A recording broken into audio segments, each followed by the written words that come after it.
আত্মনিয়ন্ত্রণের শক্তি, লক্ষ্য অর্জনের স্থির উপায়। The power of self discipline.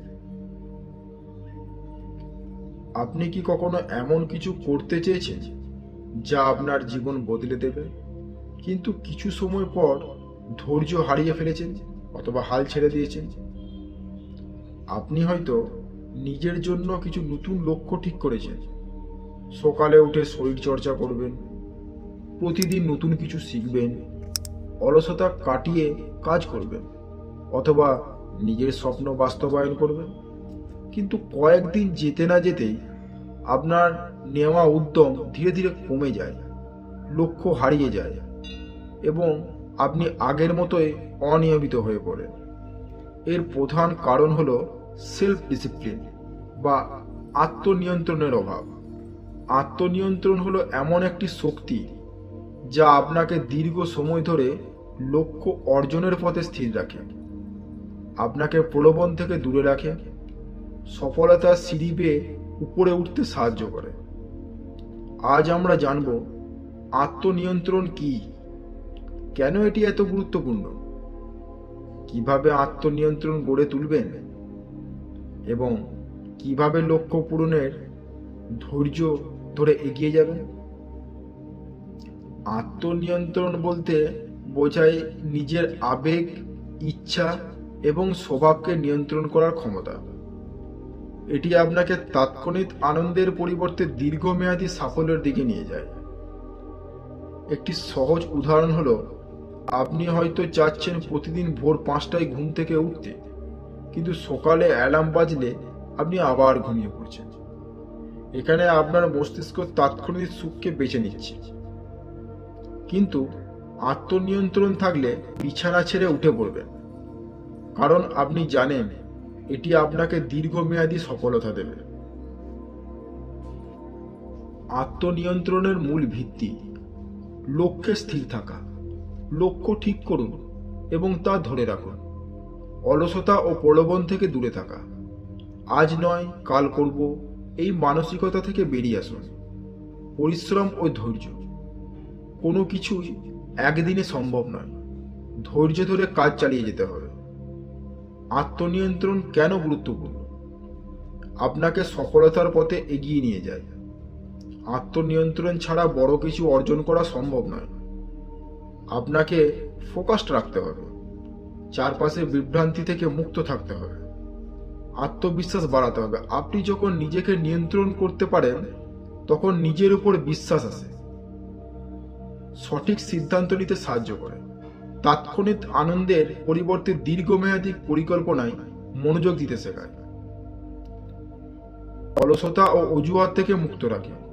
আজ নয় কাল করব, পরে করব, এই যে মানসিকতা, এটা থেকে দূরে রাখতে সাহায্য করে। অর্থাৎ আত্মনিয়ন্ত্রণ খুবই গুরুত্বপূর্ণ। কিভাবে আমরা আত্মনিয়ন্ত্রণ গড়ে তুলব? প্রথমেই বলি, স্পষ্ট লক্ষ্য নির্ধারণ করতে হবে। যখন আপনার লক্ষ্য অস্পষ্ট হয় তখন আত্মনিয়ন্ত্রণ ধরে রাখা কঠিন হয়ে যায়। তাই প্রথমে একটি লক্ষ্যকে স্থির করুন এবং সেটি অর্জন করার জন্য যা চিন্তা ভাবনা সেটা করে ফেলুন এবং কাজে লেগে যান। এটি অর্জন হলে আপনার জীবন কেমন হবে একটা ছোট্ট করে পরিকল্পনা করুন। উদাহরণস্বরূপ ধরুন, আগামী 3 মাসের মধ্যে প্রতিদিন সকালে আমি 1 ঘন্টা করে শরীরচর্চা করব, যাতে আমি সুস্থ ও শক্তিশালী থাকি। তারপর দ্বিতীয়ত, ছোট ছোট অভ্যাস তৈরি করুন। অনেক মানুষ হঠাৎ বড় কিছু পরিবর্তন আনতে চায়, কিন্তু সেটি সম্ভব নয়। ধাপে ধাপে শুরু করতে হবে আপনাকে। প্রথমে বিশাল পরিবর্তনের চেষ্টা করবেন না, ধৈর্য ধরে প্রতিদিন ছোট ছোট অভ্যাস করুন। 21 দিন ধরে একটি কাজ করলে নাকি আমাদের সাবকনসিয়াস মাইন্ডে সেটি প্রবেশ করে। এই রুলসটাও ফলো করতে পারেন। প্রলোভন ও বিভ্রান্তি থেকে দূরে থাকুন। আপনার ফোকাসটা নষ্ট করে এমন কিছু এড়িয়ে চলুন। ফোনের অতিরিক্ত ব্যবহার কমান, টিভি সোশ্যাল মিডিয়ার আসক্তি কমান, গুরুত্বপূর্ণ কাজের সময় নিরিবিলি পরিবেশ তৈরি করুন। কঠোর নিয়মাবর্তিতা অনুসরণ করুন। ফলো এ স্ট্রিক্ট রুটিন। যারা প্রতিদিন একটি নির্দিষ্ট শিডিউল অনুসরণ করে তারা সহজে আত্মনিয়ন্ত্রণ ধরে রাখতে পারে। প্রতিদিন নির্দিষ্ট সময়ে ঘুম থেকে উঠুন।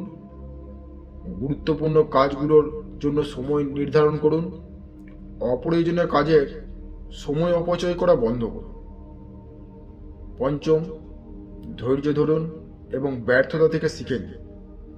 মনে রাখবেন, ব্যর্থতা আসবেই, কিন্তু ব্যর্থতার মানে হাল ছেড়ে দেওয়া না। কোনো ভুল হলে তা থেকে শিক্ষা নিন। ব্যর্থতা আপনাকে আরো শক্তিশালী করে তোলে। সফল ব্যক্তিরা কখনোই একবারে চেষ্টায় সফল হননি। কিছু গুরুত্বপূর্ণ কৌশল সেকেন্ড রুলস ফলো করতে পারেন। মনে যদি কোনো ভালো কাজের চিন্তা আসে, তাহলে 5 সেকেন্ডের মধ্যে সেটা ইনিশিয়াল স্টেপ শুরু করে দিন। ডিলেড গ্র্যাটিফিকেশন, তাৎক্ষণিক আনন্দের পরিবর্তে দীর্ঘমেয়াদী ফলাফলের দিকে মনোযোগ দিন। কোনো বন্ধুর সাথে আপনার লক্ষ্য শেয়ার করুন, যাতে তিনি আপনাকে নিয়ম মেনে চলতে সাহায্য করেন। ধ্যান করলে মন শান্ত থাকে, তাই মেডিটেশন এবং মাইন্ডফুলনেস প্র্যাকটিস করুন। আপনি যদি সত্যিই জীবনে বড় কিছু অর্জন করতে চান, তাহলে আত্মনিয়ন্ত্রণ ছাড়া সেটা সম্ভব নয়। এটি আপনাকে ধৈর্য ধরতে শেখাবে, অলসতা থেকে মুক্তি দেবে, আপনার লক্ষ্য অর্জনে সাহায্য করবে। আজ থেকেই শুরু করুন। কমেন্টে জানান আপনি কিভাবে আপনার আত্মনিয়ন্ত্রণ বাড়াতে চান। ভিডিওটি ভালো লাগলে লাইক করুন, শেয়ার করুন, সাবস্ক্রাইব করুন মনের শান্তি চ্যানেল। আর যদি অ্যাপ্লিকেশনে অডিও শুনছেন, তাহলে অ্যাপ্লিকেশনটি আপনার বন্ধুদের সাথে শেয়ার করে দিন।